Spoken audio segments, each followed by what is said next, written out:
একজন বিদ্রোহী ছেলে নতুন মহিলা শিক্ষিকাকে স্কুল থেকে তাড়িয়ে দিতে চেয়েছিল, তাই সে ইচ্ছা করে তার দিকে একটি খেলনার সাপ ছুঁড়ে মারে। কিন্তু শিক্ষিকা এক হাতেই সেই খেলনা সাপটি ধরে ফেলেন। তিনি একটুও ভয় পাননি, বরং তিনি পুরো ক্লাসকে বিভিন্ন ধরনের সাপ সম্পর্কে একটি পাঠ পড়াতে শুরু করেন। এটা দেখে ছেলেটি খুব রেগে যায় এবং শিক্ষিকাকে ক্লাসরুম ছেড়ে যেতে বাধ্য করবে বলে হুমকি দেয়। সবাই ভেবেছিল শিক্ষিকা নিশ্চয়ই ভয় পেয়ে যাবেন, কিন্তু তিনি হঠাৎ ছেলেটির কবজি ধরে তাকে মাটিতে আছড়ে ফেলেন। বিদ্রোহী ছাত্ররা মুহূর্তেই ভয়ে জমে যায়। শিক্ষিকা ক্লাসরুম ছেড়ে যাওয়ার পর ছেলেটি শপথ নেয় যে সে যেভাবেই হোক তাকে স্কুল থেকে বের করে দেবে। সেই দিন সে একজনকে দিয়ে একটি কেক বানাতে বলে এবং তাতে প্রচুর মরিচের গুঁড়ো মিশিয়ে দেয়। যখন মহিলা শিক্ষিকা আবার ক্লাসরুমে ফিরে আসেন, ছেলেটি কেক নিয়ে মঞ্চের কাছে যায়। সে ভান করে ক্ষমা চায় এবং শিক্ষিকাকে উপহারটি গ্রহণ করতে অনুরোধ করে। কিন্তু কেকের পাশে রাখা গুঁড়ো দেখে শিক্ষিকা বুঝে যান এটা আরেকটা দুষ্টুমি। তাই তিনি হাত তুলে কেকটি সোজা ছেলেটির মুখে মেরে দেন। চারদিকে বিস্ময়ে সবাই নীরব হয়ে যায়। ছেলেটির আগে ফেটে পড়তে যাচ্ছিল, কিন্তু মরিচের গুঁড়োর কারণে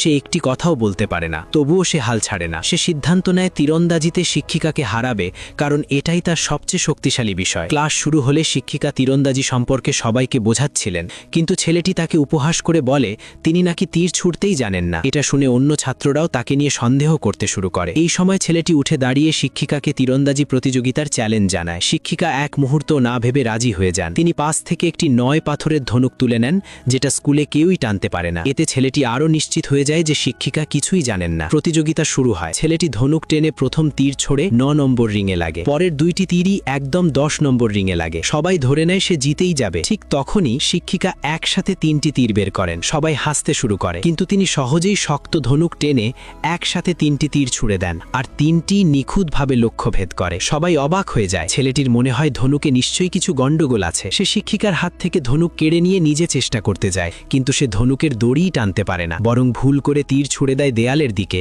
আর সেটা প্রতিফলিত হয়ে সোজা তার দিকেই ফিরে আসে। ভয় ছেলেটি পিছিয়ে যেতে থাকে। এটা দেখে শিক্ষিকা দ্রুত তাকে একপাশে ঠেলে দেন। তারপর লাফিয়ে উঠে পায়ের এক আঘাতে ফিরে আসা তীরটিকে সরিয়ে দেন। শেষ পর্যন্ত সেই তীর গিয়ে নিখুঁতভাবে 10 নম্বর রিংয়ে লাগে। এই দৃশ্য দেখে ছেলেটি সম্পূর্ণভাবে স্তব্ধ হয়ে যায়। সে উঠে দাঁড়িয়ে আন্তরিকভাবে মহিলা শিক্ষিকার কাছে ক্ষমা চায় এবং প্রতিজ্ঞা করে যে এরপর থেকে সে মন দিয়ে পড়াশোনা করবে।